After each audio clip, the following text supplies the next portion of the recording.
Welcome into NHL Tonight, first shift for a Tuesday, November the 19th, 2024. EJ Radic alongside Kevin Weeks. You may notice we are in a little different space today. We're back over in the rink, our studio. I wanted, there was a little bit more work I wanted done on the studio. Yeah. So I sent a couple of my guys in to take a look at some things. So they moved us over here today. I see. I believe we'll be back there tomorrow. Okay, I like it. Depending upon what they find. Sure, gives them a little different flavor though. Yes. For the viewer. Exactly. And listen, we know this studio all of course pretty well. Like the backs of our hands. We've been in here quite a bit. Oh yes. Over the years. But welcome in everybody, and let's bring our producer in, JD Lindberg. And JD, Weeksy and I are here. I'm in my same old spot. You're in your same old spot, nothing new. Someday I'm going to take myself on the road. You'll see me with like palm trees in the background producing this. You should have. You were just on this past weekend. You should. Yeah, La Belle Provence, man. Yeah, you were up in La Belle Provence. That's right. But now, the show today, you'll still be able to get this via the YouTube, our NHL Network YouTube page, correct? Yep. For our listeners, we're going to sound exactly the same. Yeah. We're still available audio-only podcast on YouTube. That goes up shortly after we get done here from 4 to 5 on NHL Network. We appreciate everybody out there who's subscribed. Like, comment, subscribe to the podcast. But Eej, let's get to first things first, big news day. Yeah, it is a big news day, and some disappointing news from the Washington Capitals. I mean, we're watching the game last night. Alex Ovechkin with a couple of goals against the Utah Hockey Club. That would be 5 in 2 games, and he just rolling along on pace to get over 60 this year. And he ends up getting dinged up in a collision right there with McBain, and he has to be helped off the ice, and not looking good. And this is a guy that is indestructible. I mean, he's almost never been hurt in his career, very rarely any injuries. But here's the update from Capitals PR. Capitals captain Alex Ovechkin sustained an injury to his lower leg during last night's game in Utah and is listed as week to week. Ovechkin will have further evaluation with team physicians in D.C. on Wednesday. That's tomorrow. So it's just been an unbelievable start, leading the league in goals with 15. He's got 868 right now, 26 to tie Gretzky, 27 to pass. It looked like he was going to do it maybe next month, the way things have been going for him. But now he's sidelined week to week, and they'll have to wait and see as the chase is on hold. The chase is on pause, to your point, and what looked like, I wouldn't say an insignificant, but kind of a routine maybe collision that you see throughout the course of the league and on any given night, especially for how powerful the grade 8 is. Like, this isn't one of those ones where you watch it initially, where you're like, oh my goodness, but once you see his reaction and then watching this game live, then it's like, oh man, Ovi doesn't go down. Okay, now you could see right away he's writhing in pain right after here. And at that point, as he's being assisted off the ice by Chychrun and the medical staff, it was a tough scene. Yeah. And I can tell you what's scary about this one, Eej, and I just could share this with the viewer listener, is the way that looked and the fact that they said it's week to week, I wouldn't be surprised if it's something relatively significant. Yeah. And I hate to say it. Yeah, listen, I mean, as you say, the guy rarely gets injured. They talked about, they're very quick to say, lower leg in that report from the Capitals, and you can see, like, it was less knee on knee than it was more into the shin area. That's right. And he was, he's coming with speed here, McBain, right there. And so I guess we'll just wait and see, hope for the best for Alex. The Capitals have been playing great hockey this year. They're in first place in the Eastern Conference and first place in the Metropolitan Division with the 27 points, 13-4-1, and Ovechkin leading the league in goals. So this was not what they were hoping for. We'll get a further update maybe tomorrow when he sees the team physicians in D.C. But, for the Washington Capitals, life has to go on, right? Someone else has to step up, and it's been a great start for them. Yeah, you want to talk about adversity. This has been a great start for the Washington Capitals, and literally from the net out, with both Logan Thompson and Charlie Lindgren. On the back end, they've played very well, starting with Jacob Chychrun, not limited to. Up front, they've gotten production. They just made the trade to reacquire Lars Eller. Oh, by the way, Ovi has been lighting the lamp with no signs of slowing down in pursuit of Gretzky's all-time goal record. And the entire sports world is watching this pursuit for Alexander Ovechkin. It's great getting extra eyes on the National Hockey League and on our sport. So this is their first bit of adversity each. Yeah. I know in last night watching, Sports Center, Scott Van Pelt, the Yeah, last two nights, that's he's come on. I remember this is like NFL Sunday in the United States, Yeah. and you have a Monday Night Football game that they are producing at ESPN, and still there was time in there to fit in For sure. the Ovechkin news because people have been following this chase, and it is going to go on hold right now. So we hope Alex is going to be as good as he can be, and for the Capitals, like I say, just got to keep rolling right now. They come back after a nice road trip back home, so we'll see where things go from there. Yeah, we'll see where it goes. Tough news for the league, for the Caps, and for hockey fans alike. All right, so how about a little happier news? Okay, Last what do you night got? in San Jose, the Red Wings What do and you got? Sharks get into overtime, and then how about Celebrini? Macklin Celebrini comes in, first overtime game winner for the young man, takes that pass and comes in and scores. And it was a tricky play at the blue line. When you look at that, you think maybe that's offside. Great call in real time by Caleb Apperson, the linesman, right on it, as you had to look at that as almost a delayed offside play there. But Celebrini walks in, he gets the goal, Sharks win it. And the Sharks have been playing better hockey after that really difficult start to the season. They're now 6-10-4. And you can see Celebrini, he's played 8 games on the year. He's got 4 goals. That's pretty good numbers for a young guy that's barely turned 18. No doubt. You're exactly right, Ej. I've been impressed with how he's played. And you look at the numbers for the Sharks, they're up a goal per game. Their goals against is down, almost a goal per game. Their penalty kill, you see where that is. That's improved just shy of 10%. Across all the metrics, they've been much better. And they've gotten really good goaltending out of Mackenzie Blackwood and other times Vanacek. And Blackwood had some huge games. And I can't really say enough. And Askarov comes in. And Askarov now is recalled after shredding up the American League. Yeah, what else is new? Right, shredding up the league. And now he'll get his opportunity to play some games at the NHL level. So all this to say, in watching that game last night and watching a few of the Sharks games in this last week stretch, they're more competitive. Yep. They're playing a harder brand. They're more committed to defending when they don't have the puck. And when they do have it, they have the skill to make plays. They're going to the hard areas. They're not just settling for perimeter. So it's a nice turn of the dial in the turnaround efforts for the San Jose Sharks under Mike Grier and Ryan Rosofsky and company out there. And remember, I mean, they had 9 losses. They started the season with 9 losses, a couple of them in overtime. But since then, they've put together a nice little record. Yeah. I got to see them at Madison Square Garden. They were very competitive against the Rangers on that night. Mackenzie Blackwood, to your point, played very well. But you could just see, like, they're gaining some younger players are gaining some confidence. William Eklund, I thought, has been very impressive. Absolutely. Too. He's a guy that's had a couple of years of development. He's still a very young player. So, it's going to take time. But certainly when you have a Celebrini, you have a Will Smith, you have an Eklund, you have some of these young players, you have really good goaltending. And that's another thing, too, right? Blackwood playing well. Vanacek played well during his time before he got injured. And now Askarov is a really talented young guy. I mean, all of a sudden, when you have good goaltending, you can hang around in the game and you can be competitive. I agree with that because remember, a lot of those players that you mentioned, those aforementioned players, are offensive players to begin with. That's their DNA.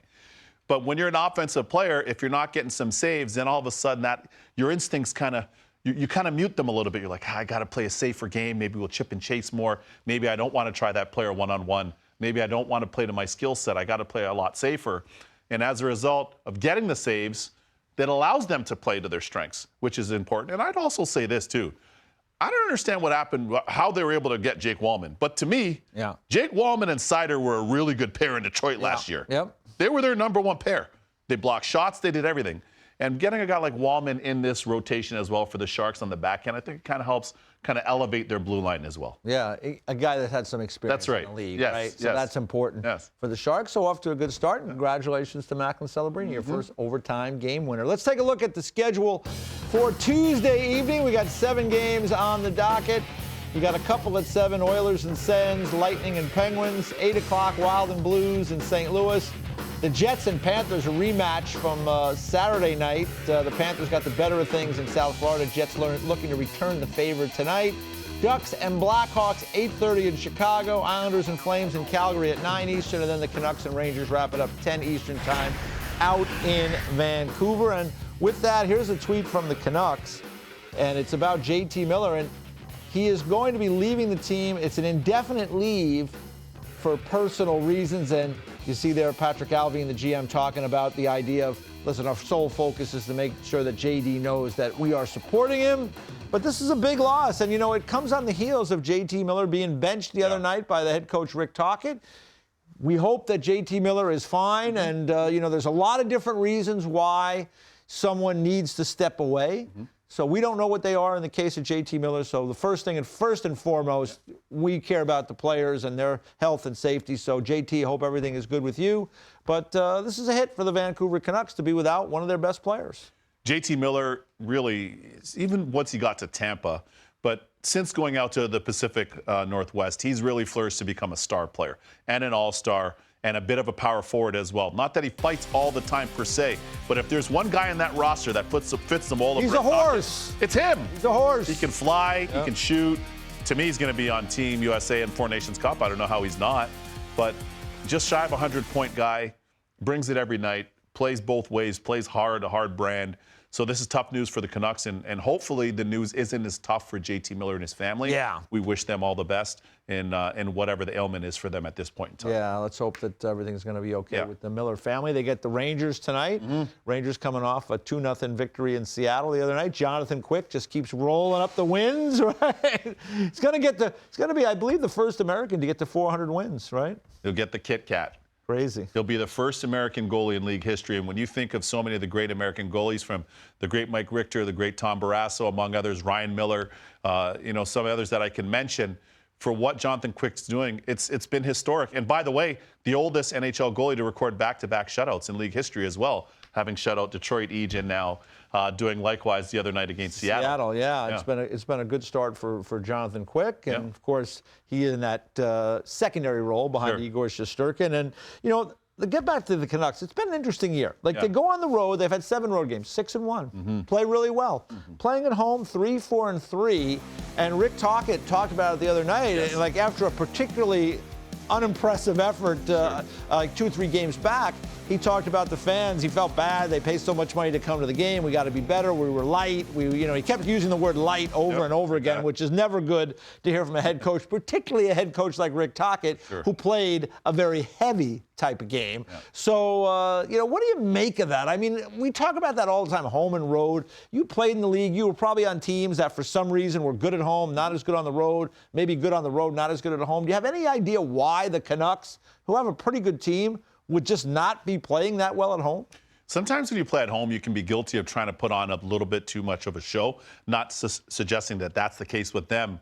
But just through my years in the league, sometimes you want, hey, it's our fans, we want to have a good one. It's Saturday night, we want to have a good one. Hey, my friends and so and some of my associates, businesses, they're coming to the game. You want to have a good one. And sometimes I don't want to say psych yourself out, but your best intentions don't necessarily work in your favor. And typically when you have family that comes to visit, the odd time they could pop in on the road. But usually they want to come visit you at home. In your home city and stay with you at home and spend some quality family time and all those things. So I'll expose a little thing. This is exactly why a lot of times coaches love when the team's on the road. Coaches love it. They have more control. Basically. More control. Hey, you don't have to see the FedEx person for the delivery, the UPS truck, this, that, all the different responsibilities. Babies are crying. Like all the real life stuff that is real life and of real value. But at times, if it's not kind of handled or managed, or it could kind of impact how you perform as a team and as an individual. So it'll be interesting to see. I mean, sometimes you get a little too cute. A little bit cute. A little too cute at home, and they're trying to straighten that out. They got their hands full with the Rangers tonight, who, Rangers is always, it's a weird story. We see them a lot here in the New York area. And you've been to several games this year. I've been to a bunch of games, and, this is a good team. But I do wonder, the expectations are higher, right? And I look at that team, and I wonder, can they, in a 7-game series, in a conference final like they were in last year, or a Stanley Cup final, can they get it done? And I'm not so sure. This is one of the things with the Rangers. I firmly believe in our little preseason thing. I have them coming out of the East into the Stanley Cup final. They certainly have a lot of the pieces, but a couple things that challenge me with the Rangers, number one, is sometimes they yield a lot of quality chances against. And with that, you're getting bailed out by the great Igor Shesterkin, or the still great, even in a secondary role, Jonathan Quick. So that can mask some of those things. You've seen it up close and watching them. where even you just mentioned the San Jose game. Yeah. Like that wasn't a game, and you're at the Winnipeg game as well. Yeah, you know, and I think I see a lot of it around the league this early in the year. Sure. The lack of defensive intensity. For sure. And for the Rangers, they've got a lot of guys that can make plays all the time, so they can get away with that kind of loose play in some of those games, like against maybe a San Jose. But it's a little bit more difficult when you're playing. You know, Vancouver, they got a good team. Yeah, they do. So you've got to lock it down a little bit more. I think Peter Laviolette would like to see that, but I don't think he's alone. I think there's a lot of coaches in this league right now that look at their teams and they say, boy, we're just too loose. We're too light. We're not dug into the defensive zone, and that might just be part and parcel of it's a long season. We're still in November. And the schedule through the first 6 weeks of the season has been a different one than normal because with the Four Nations, it's compacted. Teams are playing 4 and 6, 5 and 8, 6 and 11 days. I mean, that's a lot of hockey games. It is.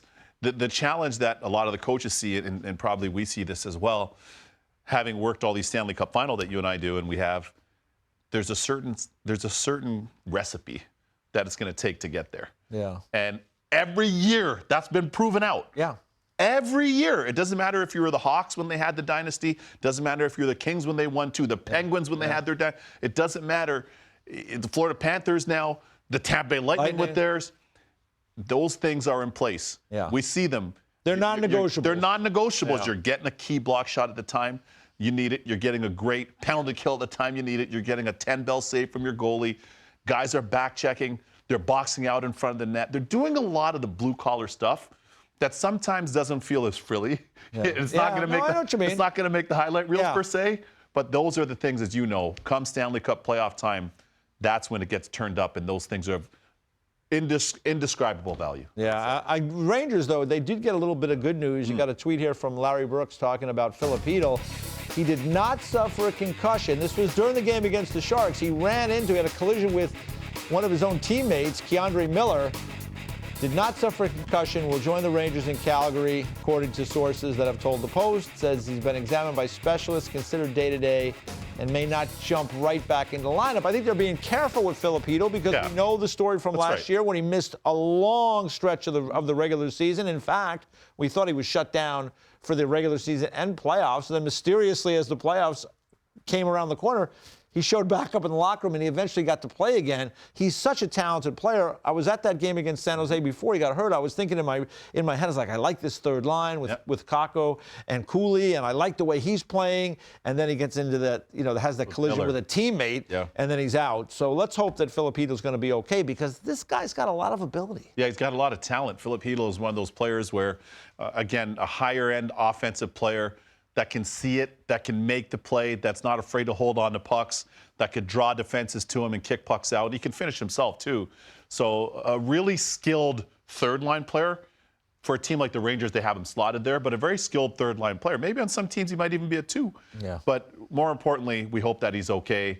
And not only in the short term now, but in the long term, we hope that he's okay as well, because it's a very important piece for them in their bottom six right now. Well, through the middle of the team, that's right? Because you have Zibanejad, who's had his ups and downs. You have Trocheck, who's pretty steady.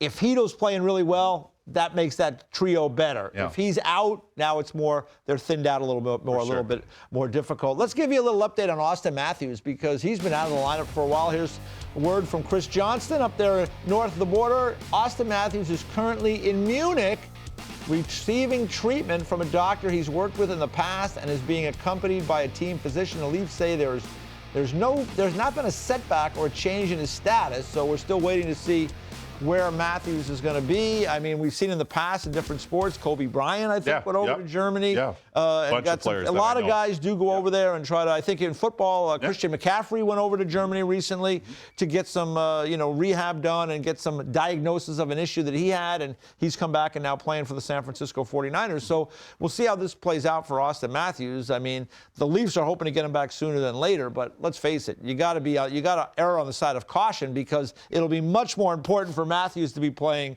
in May, June, and July. I guess May and June, not into July anymore. No, I know what you mean, though. But later in the season, in the postseason, than it would be for him maybe to rush him back now.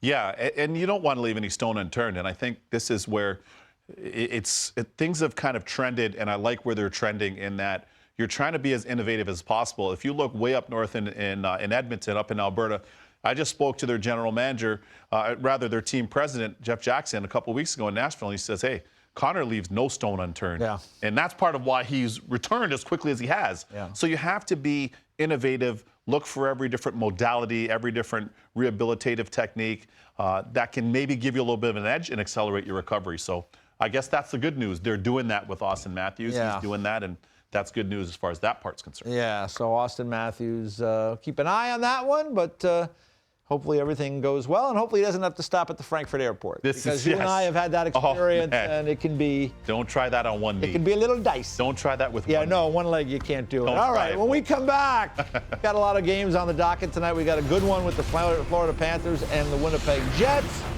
More to talk about around the National Hockey League next on First Shift. Let's go. Well, Weeksy, all afternoon we've been wondering if this was going to go down, and here it is from the Boston Bruins. Bruins general manager Don Sweeney announced today, November the 19th, that the team has relieved Jim Montgomery of his duties as head coach. Associate coach Joe Sacco will assume the interim head coaching duties. And Jim Montgomery, I mean, it's been a tough go the start of this season, as you can see, but the last 2 years, his first year in Boston was off the chart, record-breaking season, 65 wins. Last year, 47 wins. This is with losing people, too. I mean, with Bergeron leaving last year and Krejci not part of it, and still he had a great run. His points percentage as the head coach of the Boston Bruins is .715. It's crazy. I mean, it's very hard to imagine that someone with a points percentage that good over 2+ years ends up out here on November the 19th of the third season. But that is exactly what has happened. What's your immediate reaction? It has been something we've been hearing about for several days, maybe even a month, and certainly all day today. Yeah, we actually delayed part of our show as a result of this. We've had an inkling that this was coming down. There was a report out there, and credit said person in the Boston area that had kind of tweeted this out earlier. Now it's come through to fruition. I would say this, and just working the phones here in the studio, one thing that's really interesting to me with the Boston Bruins, and as it pertains to Jim Montgomery, there's two parts to this. Number one, for me, there's the overall part, the organization as a whole, which for some reason, they've gone away from their values of being buttoned up, quiet, professional, methodical, and almost really just under the radar as a legacy franchise in a lot of ways in terms of how they handle their business in-house. That hasn't happened.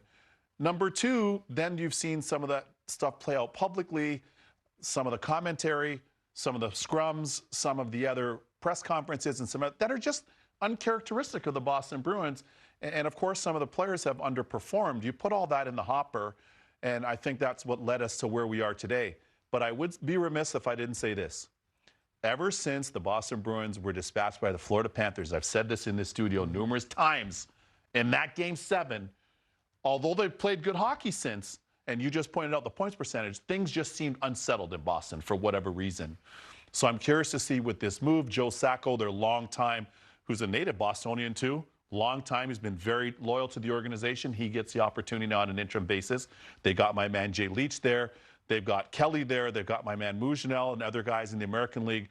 They have good coaches in the system. I'm curious to see now if this move can kind of spurn them into getting into the right direction, and more importantly, can they get back to their identity as a franchise and how they do their stuff? And you mentioned it. I just want to clean it up. Rich Keefe is the guy, he's like a local Boston guy who had this report much earlier in the day. Yeah.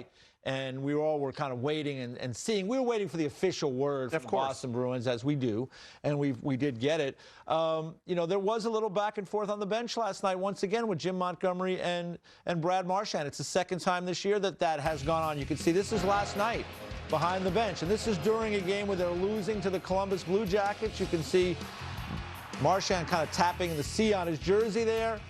Earlier in the season, he had benched David Pastrnak for what was a bad turnover. This is him with Marchand again earlier in the year. I believe that was in Denver earlier in the season. So there's been some back and forth with the star players. Now, sometimes, you know, you go after the stars, you're sending a message to everybody else. But sometimes when you go after the stars, you ruffle their feathers. And sometimes when the stars aren't happy and they're not driving things as they should, and other guys are not really contributing that much. I mean, there's been a lot of underachievement so far in Boston this season.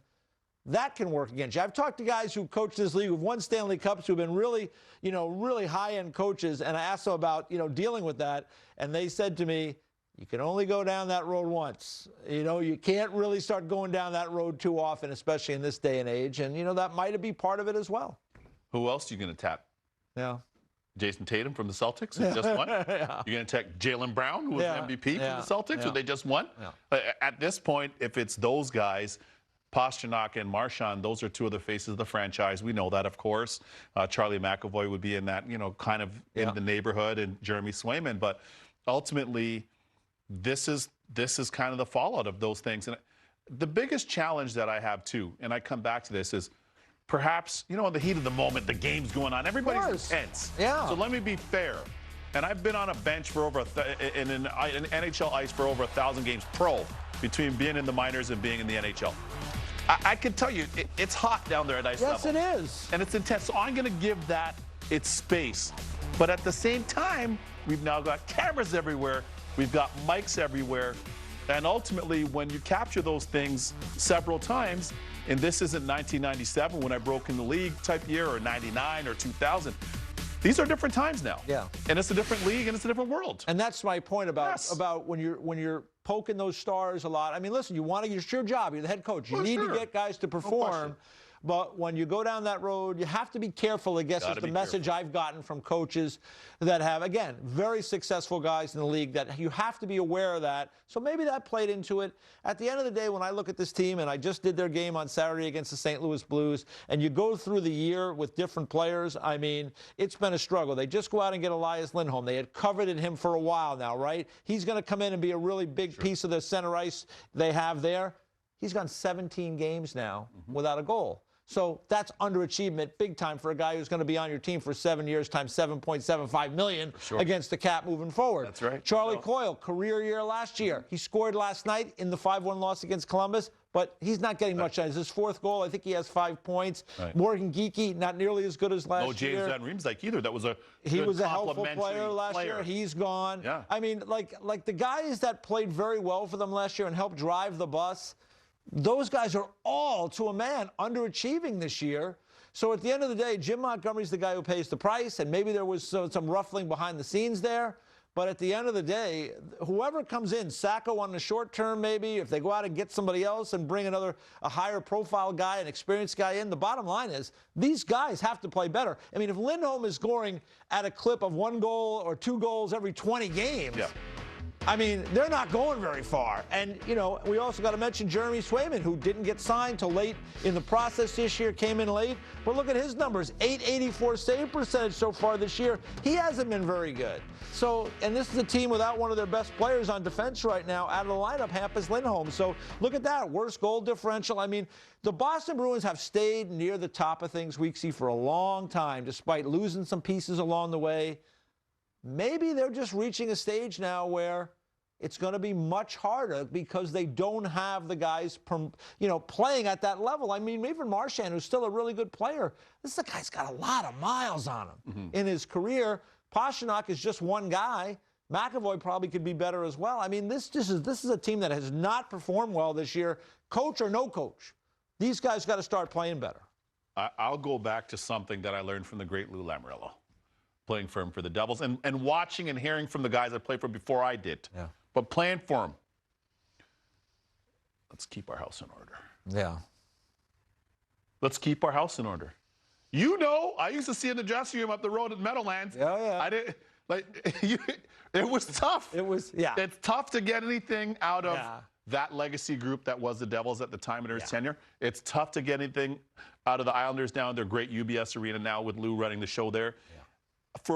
I'll say this again, for Boston, which to me, from my entirety in this league, playing and broadcasting, buttoned up, clean, methodical, strategic, surgical. Certainly the last 15 years. The last 15 years. They had that window in there where maybe things were a little different when they were drafting first and Joe Thornton and different. But really, it started to 2008, 2009. Right before the Cup team. Yeah, when Zdeno Chara got there. That's right. I think that's when everything kind of really settled out. It settled everything down. And I know from talking to enough teammates, people that have played there, that are playing whatever, working there, for whatever reason, they've become unbuttoned. And I think that for them to take this next step, yes, this is their responsibility for Montgomery? Sure. Does it fall to him alone? No. Is some of this on the players? Yes. Is some of this on the organization as well? Yes. I think there's a collective, depending on how you want to parcel it out, but there's collective kind of accountability here. The Boston Bruins, for me, today now, have the opportunity to press reset. Here's the best part, Eej, if you're a Beast fan, anywhere in Dorchester or Southie or wherever you are, they're not out of the race. Yeah. No, they're not. They're not out of the race. Not at all. And maybe that's why Don Sweeney is acting now. Right. We're getting coming up to Thanksgiving soon. And, Ottawa, Buffalo, can they push forward? Detroit. And then they talk about wild card, maybe the Islanders. There's some other teams. The time to get going in the right direction is now for the Boston Bruins. And their schedule is favorable. Again, as we did the broadcast on Saturday, the Blues, they're missing their best players. They end up losing that game. Columbus, not a playoff team. They've got Utah coming in. They weren't a playoff team last year. I think it's a 10-game window where 8 of the teams weren't in the playoffs, and 2 of them that did make it weren't teams that were that dynamic. So they could see a look at some of the schedule there. You got Detroit on Saturday. That'll be a big game. Back-to-back. Vancouver, obviously, was one of the tough teams last year, but the Islanders kind of in the same boat. Pittsburgh's been struggling. So let me ask you this. Talk to me, as we get to closing in on time here. Talk to me. Interim coach for Joe Sacco. Let's talk about guys that are out there. Like Joel Quenneville is available now. And, if it's me, I'm making that phone call. But I don't run the Boston Bruins. Also, a guy like Todd McClellan is another guy that's out there, available, right? Give me some more names. Our buddy? Jay Woodcroft, out there, available. I mean, there's. And in here? Well, Bruce Boudreau, out there, available. Hey, Bruce. So, yeah, I mean, there are the guys that are. So now the question for you is, do you go with Joe Sacco and reward him and give him this opportunity? Or do you think you look at your team and you go, boy, we need a guy to come in that has, some experience and some jam, that's going to walk in that room and people are going to go, oh, it's a little different now. Okay, that's a great question. Any one of those names, and even some other people that we may be forgetting on the board, any one of those names. Exactly. Another guy. That's right. Yeah. Any one of them. But I would say this right now, today, now, in Beantown on the Causeway in Boston, right this second. You're banging the desk, so you're excited. Right this second. Yeah. Just zen it up. It's the holiday season. Yeah. We're into the holiday season. Get some nice incense and candles and a little eggnog, your favorite beverage, whatever. Set up your situation, whatever faith you may be. Set it up. Take the pressure off for a second if you're the organization. Let's inhale. We know Sacco's capable. We know he's loyal. We both covered him in the league as a head coach. Yep. Certainly when I started broadcasting, he's played in the league a long time. He's been loyal to the And we've seen guys get a second opportunity later down the road. And Bruce Cassidy? Yeah, there's one. Bruce Cassidy. Yeah, for sure. But at this point, just Mike Sullivan. But at this point, just take a pause, relax. And again, here's the other thing that I think burned them a little bit too, is when Cassidy went to Vegas and they won the Stanley Cup. They did. Final. That's right. That'll be correct. And bit. Jim Montgomery's probably not going to be out of work that long. He's not. He's going to get another gig for sure. I would think so. Absolutely. And there could be some changes coming down the pipeline here. It always takes the first one to kind of get things in motion. So for Montgomery, he's going to have more opportunities. He's a good coach. This is big news in Boston right there. Yeah, so there it is. Jim Shout Montgomery. out to my buddy, too, Luigi Jim Calci, Montgomery watching out in Boston. Kelch. We got much more coming up for you right here on First Shift on a busy, busy Tuesday. And we got some news out of St. Louis. Here's a tweet from Matthew DeFranks. Robert Thomas is centering Pavel Buchnevich and Jordan Kyrou. Practice 4 weeks after a fractured ankle. Thomas will be back in the lineup for the Blues as they take on the Minnesota Wild this evening. And we see that's good news for the Blues. I mean, without him, they've been without him for 13 games, 4-8-1. I got to call the showcase game over the weekend, St. Louis and Boston. They played well. They won that game in overtime, but it was pretty clear that they aren't the same team without Robert Thomas. They've got to be thrilled to have him back. Yeah, and this seems to be ahead of schedule because he's their offensive engine. Yeah. The way he's able to generate offense, make plays. We know he's a pass first second guy, but he backs off the defense. He often draws double, triple coverage. all-star player too. That's great news if you're a Blues fan to see him back. Yeah, and it's about a half goal per game they were missing when you do the numbers. The 6 games with him, 4-2, 2.83 goals for. The 13 games without him, 4-8-1, 2.31 goals for. So it sets them up center-wise. It puts Buchnevich back on the wing. He had been playing in the middle, and he's just not a natural center, so it certainly gives them a better look through the middle of their lineup. Yeah, and what I like about Robert Thomas, too, is because he's a puck possession player, quite often that's one thing to count for offense, but it's prevent defense as well, because he controls the game so often. And his ability to control the puck, hold on to pucks, draw coverage, kind of slow the game down at different times. He's just a very smart hockey player with a high hockey IQ. This is huge news for the Blues to get him back in the fold. Yeah, they've been kind of treading water. They need to kind of get pushed up in the standings again. And obviously tonight against the Minnesota Wild, who've been off to a great start this year, an opportunity maybe to, make some inroads. So we'll see. But it's good to have him back. Obviously, Philip Broberg's still out of the mix on defense, so they're hoping to get him back at some point in the near future. But the St. Louis, they hung in that game with Boston the other day. Boston's had their challenges, but, I give them credit. And, they were getting a lot of help, a lot of production out of, like, third-line guys, Torpchenko and Radek Fox, who came over from St. Louis, Nathan Walker, who's kind of been a journeyman player for them for the last several years. But those guys have really helped them, and they're a tough out on a night-to-night basis. So if Thomas comes back in healthy, they get Broberg back, maybe they can climb back into it. I agree. We said at the start of the season. Good goaltending, too. Good goaltending, too, as well, usually with Binnington and or Hofer. But we said this at the start of the season. We think the Blues can be a disruptor bubble team. Yeah. When they're healthy, and especially the way Broberg was playing for them. Yeah. He's been a really nice acquisition for them. So once they get Broberg back, at least they get Robert Thomas back. That's their offensive engine. That should kind of settle things down for their group. Yeah, and you can see again the Central Division standings there. The Minnesota Wild sitting in second spot. Of course, the Winnipeg Jets, they've been off to the great start. They're rolling there in first place, so we'll see how things go in that one tonight. Another returning star to the lineup, Brayden Point. Huge. Tampa Bay Lightning. He's missed the last 4 games. Here's a note from their play-by-play voice, Dave Randorf.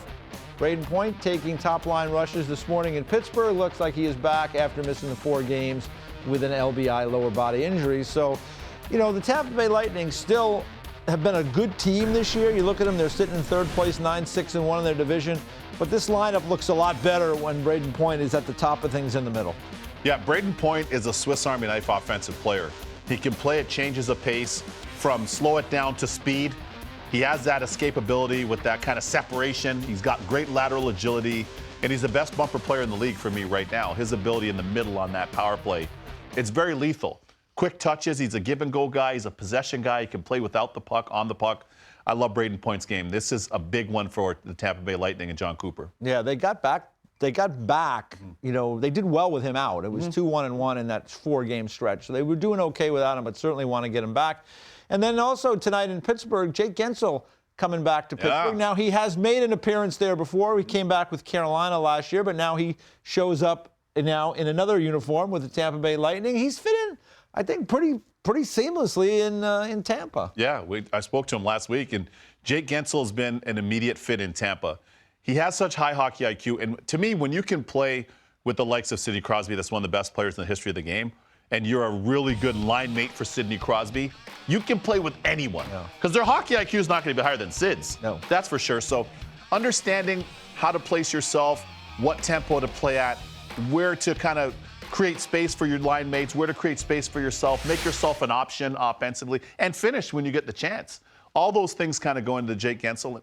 Look, he's a coach's son, too. And I asked him this last week. His awareness in his reads on the ice, very rarely do you see him make a misread. And that comes from the coaching at home. So a real high-end player, and this is big news. For him to go back to Pittsburgh, where he had so much success, this is huge for him. Yeah, and the Penguins obviously been struggling this year near the bottom of the Metropolitan Division.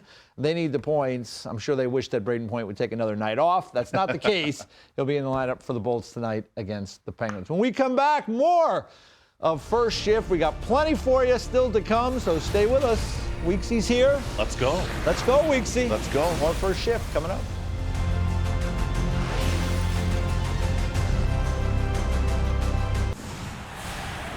It is time for the Top Line Parlay presented by DraftKings Sportsbook. And with that, we bring in our erstwhile producer, J.D. Lindbergh, and see what he's got cooking. Now, to catch the viewers and the listeners up, when prior to his the nuptials, he phrased it. He hit his parlay. Four-legger. Four-leg parlay, hit them all. He was hot as a pistol. Wow. He gets married, little break, comes back. I think he's 0 for his last 2. Ooh. So you can Facts. read into that what you will. Ooh. But I bring him in now to give us what he thinks will be a winning parlay for this evening. Yeah, so I got to get back on the beam, right? So Yeah. I Simone went to- Biles did. You can do it. Yeah. Exactly. The GOAT, Simone Biles. Come on now. Yeah, no twisties for me. I got Brendan Faust, our ace researcher here. Yeah, okay. Faust Sports Investments is on the case for today. Okay. So let's check out what we got on the menu All right. for tonight. Cool. So Keith, if you wouldn't mind going to font 2 here, we've got Tampa Bay Lightning. We like them to score the first goal in the first period. Now, this isn't just a dig on Tristan Jarry, although, you know what? Let's hit a lot of first goals here. But check True. out what the Lightning have done in their careers against the players. Font 3, if you would, here, Keith. Look at these stats. You got Nikita Kucherov. I mean, he heats up most teams. Yeah. But a lot of goals here. Check out Victor Hedman, too, Weeksy. Huh? Oh, yeah. Oh, yes. Getting offense from the back end You got here. that right. So we like the Bolts early. We like the Bolts often, but we just need them to score the first goal in the first period. And it has to be in the first period, right? That's correct. Okay. Yep. A lot of firsts in the top line parlay If today. they score the first goal in the second period, doesn't do you the big. No dice. No, Doesn't do you any good at all. I need Bolts, first goal, first period. Okay. All right. Here we go. Let's All right, get what do you back to got? the picks here. Yep. This guy loves scoring first focused. goals. He scores them He anytime. is focused. Yeah. Leon Draisaitl, baby. First goal scorer at a healthy plus 1,000. Wow. So Brandon came up with this one, and I love this number that he's got for us. Most goals this season to open a game. Check out the German up at the top. Yes. Goals to That's open a juicy. All right. At That, plus and a at plus grand. 1,000 too. That's I know. juicy. What I'm Yeah. saying, Weeksy. Yeah. Let's go. We're trying to make the folks a little coin Yeah, exactly. today. That's Okay. Some would say, you're going to the reception and not going to the wedding there. He said before. But anyway, I digress. Let's get on to We're going the. big game hunting. Let's Okay. go to the. All right. How do you round it out? Yeah, exactly. That's a big question. Well, here we go. Take it Weege. away.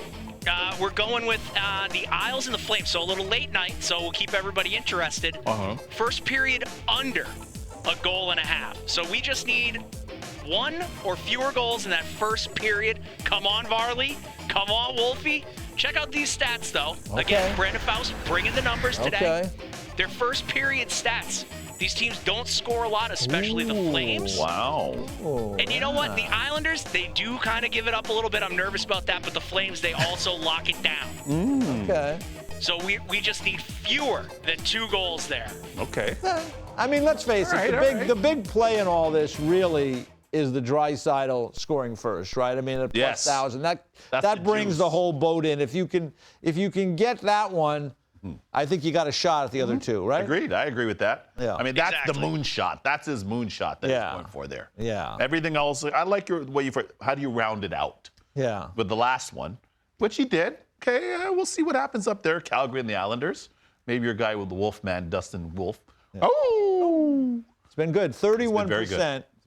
of Leon Draisaitl's goals this year have been the first goals. Yes, So that's fair. the numbers are with you, JD. Here we go. Come All on, right. Leon. I'll be locked in on that Flames game if Draisaitl scores. Come on, baby. Let's listen, go. if he scores and those other ones don't happen, you might want to go, for the viewers. If you like that Draisaitl, maybe take that one on the side as well, just That's so true. you have it. Yes, yes. You don't want to have that. That's and not true, and then collect. that- So just a Buyer little beware, advice. and please bet responsibly. Yeah. There you go. Yeah. There you go. All right, JD. We'll be keeping an eye on it tonight. There we We're go. Watching.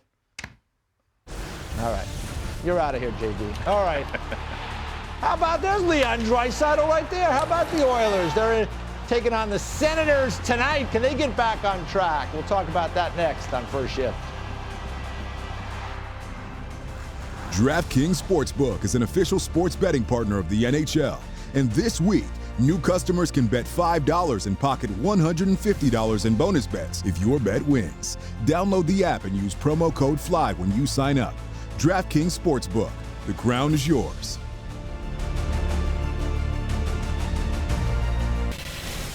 Here is a tweet from the NHLPA, and 25 years of giving back. Yes, it's the 25th anniversary of the NHLPA Goals and Dreams program, which helps equip players, young players all over the world, really. You can see it here. Launched in 1999 with a focus on donating full sets of new hockey equipment to children. Donated over $26 million towards hockey programs around the world. This season will donate $600,000 worth of complete set of new hockey equipment. And you can see at the bottom there, check it out, NHLPAGoalsAndDreams.com for more information if you're a coach or you're someone with a program that might need some assistance in that area. Now, you're a former player. You were playing at the time this was formed. I mean, it's a great program. Yeah, I love it because there are a lot of barriers to entry for a lot of the kids that play, and to no fault of their own.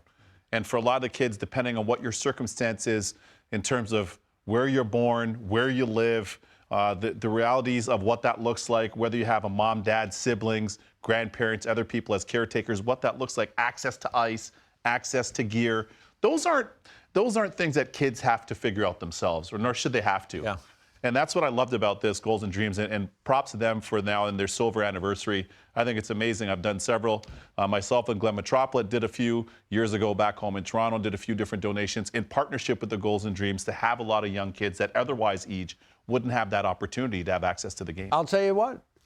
I was one of those young kids. I didn't have equipment. And back in the 1800s, when I was a young boy, I mean, it would have been nice to have a program like that, because equipment is, I mean, it's expensive. It was expensive then. It's more expensive now. So it's a great program by the NHLPA. I want to piggyback your point. I love you sharing that. Listen, I got to tell you, and for the viewers at home, I'm very fortunate, both my mom and dad, but they worked a lot of overtime. Yeah, I'm sure. To be able to get time and a half just to be able to afford my gear and afford tournaments and ice time and everything else. So I just think this is great, because a lot of times kids just have, an affinity for the game or a curiosity around the game.